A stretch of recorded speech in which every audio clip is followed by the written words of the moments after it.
I'm almost 30. And if you're in your early 20s, you probably feel like you have time. And you do, but you just don't have as much as it feels like you do. So in this video are 10 things I wish I knew at 20, because I wasted time learning them the slow way. Take these however you want, but for me, this would have put me way more ahead. My past taught me a lot of things, and I believe everything happens for a reason. I don't regret anything because that's what led me to where I am today. I have a great family, I make a good living where I'm able to do what I want remotely, and I'm super grateful for where I'm at. I just know I could have done certain things way earlier, and it would have saved me a lot of time. I also want to mention that this is my real voice. I'm a real guy, and the gameplay is mine. I just like to play when I get some free time, and I genuinely want to help others if I can. Number 1, your time is important. When I was 20, I didn't realize how important my time was. I'm not even trying to sound deep, I literally just didn't get it. I spent a lot of time partying from 18 to 22 or 23, getting high, drinking, spending money like it was nothing. And the thing is, in the moment, it feels normal because everyone else is doing it. And you're young and you're like, this is what being young is all about. And yeah, there were good parts. I'm not going to pretend it was all bad. I had fun, I had friends, I have memories. But if I'm being real, it was bad in most ways. Because I wasn't building anything. I wasn't thinking about the future. I wasn't planning at all. And the scary part is, you don't usually feel like you're wasting time while you're doing it. It just feels like life. Then one day you look back and you're like, wait, I spent 3 years completely selfishly. Not 3 weekends, 3 years. And that's when it hits you. Time is not something you just get more of later. So if I could change anything, I'd definitely try to find more balance between the fun I was having and planning ahead. And another thing is I would have definitely stopped doing any sort of drugs or alcohol. Just didn't get me anywhere. Number 2, consistency compounds. This is one I wish someone forced me to understand. Because at 20, if something wasn't working fast, I'd assume it just wasn't working. So I'd stop, or I'd restart something new.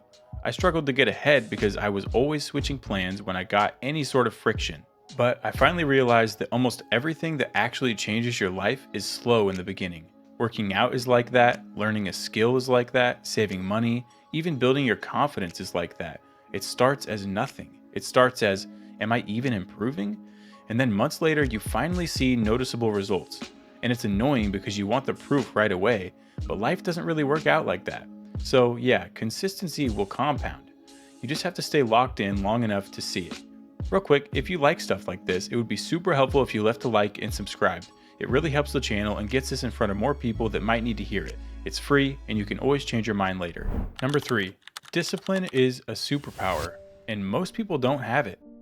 I used to think discipline was a cringy, extreme motivation thing, like you have to wake up at 4:30 and take cold showers and run 20 miles, but that's not what I mean. Discipline is just keeping your promise to yourself. That's it. If you tell yourself you're going to do something and then you actually do it, that's what separates you from the other 99% fast. Because most people don't do that. They don't even mean to be lazy, they just live based on how they feel in the moment. And then they wonder why their life feels like it's not getting anywhere. Discipline is how you stop letting your life go by randomly. It's not fun all the time, but it's rewarding when you can look back and see that you were able to push through and do something that was hard. If I had done that earlier, I would have actually put momentum into my dreams. Also, number 7 is important to actually train your discipline. Number 4, learn how to talk to people. I actually understood this pretty early on, but it didn't start being huge for me until I put it into practice intentionally. People often think that if I'm good enough, I'll get opportunities. And sometimes that's true, but a lot of opportunities come through people, connections, real life relationships. Jobs, business, mentors, partnerships, even just being in rooms you wouldn't normally be in. And none of that happens if you're socially closed off. You don't have to be this super charismatic extrovert, but you do have to be open. You have to be able to talk to someone without overthinking every word. You have to be able to ask questions and be able to follow up, because you never know what doors exist if you're not even the type of person who ends up near those doors. That's the best way I can explain it. I highly recommend that you read the book How to Win Friends and Influence People by Dale Carnegie. Once I did that and actually applied those principles, it completely changed my life. For example, I used to be a server at an Italian restaurant. People would sit down, and instead of doing my normal spiel, I made a real connection with my guests. I would get to know their names and actually become genuinely interested about their lives. My tips went up a ton, and I started making connections that would eventually open up so many different opportunities for me. And I took a path into management that continued to open doors for me. I won't bore you with all the details, but if you want to know more about how you might be able to increase opportunity in your life and see real change, let me know in the comments. I'm starting a coaching program with only a few available spots. Let me know. Number 5, stop worrying about what other people think. This one is so much easier said than done. This held me back in a bunch of ways. I used to be extremely anxious, overthinking everything I do or say. And it affected more than just my confidence, it affected my dreams. I wanted to start businesses earlier. I wanted to try new things earlier, but I was stuck in my head. And the real issue wasn't that I cared what people thought, it's that I was acting like people were watching me and that I was being judged all the time, like everyone was paying attention to all my mistakes. But the reality is, they're not. Most people are just thinking about themselves, their problems, their insecurities, their day, and what they're going to do later. And once I finally started realizing that, it took so much pressure off. And for me personally, I was finally able to stop my anxiety when I intentionally started breathing, meditating, praying, just getting my nervous system to chill out a little. Because you can't build anything when you're constantly tense and worried about other people's opinions. I also took a look in the mirror and decided that I didn't want to be the kind of person that got anxious. I wanted to be the kind of person that was bold, courageous, and willing to stand up for the things that I believe in. Number 6, it's okay to be yourself. This is similar to the last one, but it's different. Not caring what people think is like you stop being scared. Being yourself is no longer being a copy of who you think you should be. At 20, I feel like I was always adjusting. Like I'd talk a certain way around certain people, I'd act different depending on the room. And again, that's normal when you're young. You're figuring yourself out. But being you is actually the most valuable thing you have, especially right now, because the world is getting way more manufactured. More AI slop, more crap content, fake news, and you can feel it. You can feel when something is real and when something is produced. And people want real. They want someone who sounds like an actual person and has real opinions. So yeah, I wish I knew earlier that it's okay to be myself. If I'm being a good person with a good moral compass and people still don't like me, then oh well, that's a reflection of them.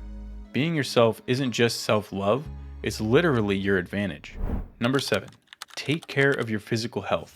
This sort of goes along with discipline and consistency. When you're younger, it's easy to brush this off because you don't usually have to try that hard to be fit. You can eat whatever you want, sleep weird, not work out, and still feel fine. So you assume you'll always feel fine. But as you get older, just like everyone always tells you, you realize your energy is different, your mood is different, your body's tighter and your back hurts, you recover slower. And it's not because you became weak overnight, it's because you ignored it for years. And I'm not saying you need to be some fitness freak. I'm saying if your body's falling apart, your life gets harder. Because everything relies on you having energy. Work, relationships, being a parent, building anything on the side, all of it. So yeah, physical health should be maintained. This is something I'm actively getting better at, and it's relatively new for me, but I'm starting to feel really good after staying consistent. Number 8, taking on responsibility is a good thing. This one is big for me now, because when I was younger, responsibility sounded like the end of an era. Like, once you're married, once you have kids, once you have real obligations, it's over. But for me, it was the opposite. I got married, now I have 2 kids, and my life has more purpose now than it ever did. It forced me to grow in patience, being more giving, having selflessness. Like, you don't really learn those things by thinking about them. You learn them because you have to, because people are depending on you. I'm not saying everyone needs to have a family to have purpose. I'm just saying responsibility isn't automatically a bad thing. Sometimes it's the thing that makes you stop living like a teenager forever. It gives your life weight. Responsibility can look like anything from being a parent to having a dog, to committing to a relationship, to showing up ready to work at your job, or even owning up to something that you did. My dad always told me, you officially become an adult when you can take responsibility for every single part of your life. Number 9, money is not everything. I spent so much time focused on money, and not even in a smart way, in a bouncing around to the latest get-rich-quick thing, like SMMA, dropshipping, print on demand, Instagram curation pages. I tried so many different paths, and honestly, they all failed pretty bad. Not because those things are impossible or that they're bad ideas, but because I was too focused on the outcome I wanted instead of the value that I was trying to bring to the table. I wanted money without becoming valuable, and that's just not how it works long term. That's part of why I'm doing this channel, because I actually want to provide value. I want this to be something that helps somebody, and if it turns into something bigger later, then cool, but I don't want to build my whole life around chasing money.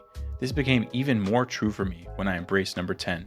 Faith should have been a priority much earlier. Alright, this one's a little personal, but it's real. Growing in faith should have been a priority for me much earlier. Reading the Bible, praying, having faith and peace that even if I can't see the outcome, that everything will be okay. And it's not like it's some religious performance sort of way, it's more like having something solid. Because I used to be in my head a lot. Anxiety, pressure, overthinking, trying to control everything. And faith was a big part of what changed that. It didn't make my life perfect, it just gave me direction and peace when my mind was loud. I genuinely think that if I had built that earlier, I'd be further ahead. Not just with money or goals, just as a person. So yeah, those are the 10 things that I wish I had known when I was 20. Take them however you want, hopefully it saves you some time and struggle. I'm not saying I did everything wrong in my early 20s, or that if you don't do these 10 things then you're screwing up. I just hope that you can look back on your years and see how much you grew for the better. So if even one of these 10 things help you get ahead, then it's worth it. If you've got some good lessons that you wish someone would have told you when you were younger, please share in the comments. I'm always down to learn new stuff. Thanks for watching. See you in the next one.